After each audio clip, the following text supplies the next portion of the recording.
going. Now, the country may well be headed for a fresh election cycle. NASA presidential candidate Raila Odinga withdrew from the repeat presidential election yesterday, citing lack of goodwill by the IEBC to address its demands. Raila is now calling for fresh nominations and elections as provided for by the law. The IEBC last evening indicated it would communicate the way forward after a meeting with its legal team.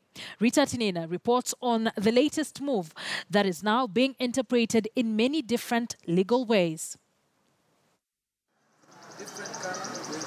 15 days to the repeat presidential election, NASA took a move that many did not see coming, throwing the political scene off balance.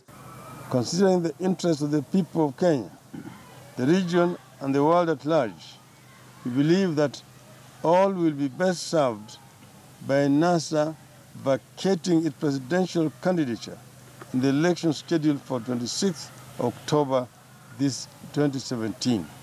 It is our conviction that the withdrawal of our candidates is in the best interest of the country and a win-win for everyone. Answering a question that was on the lips of many, just how NASA would achieve what had become its rallying call: no election until its demands to the IEBC are met. IEBC has stonewalled meaningful deliberations on the necessary reforms to ensure that the elections of 26th of October are free and fair. It has wasted valuable time engaging in public relations exercises intended to create the illusion of motion without any movement. You have come to the conclusion that there is no intention on the part of the IEBC to undertake any changes to its operations and personnel. The withdrawal came as Jubilee was busy campaigning, and Jubilee MPs debated proposed changes to the electoral laws. The changes, NASA says, are in bad faith. The Jubilee administration's proposed amendment to the election laws demonstrates that it has no intention of competition on a level playing field. The only election Jubilee administration is interested in is one that it must win, even unlawfully. It is clear that the amendments are intended to legalize and regularize the illegalities that led to the invalidation of the August 8th election. It stands to reason that the motive of these elections is to use the same tactics to rig the scheduled election. Raila has formally written to the IEBC, withdrawing his candidature.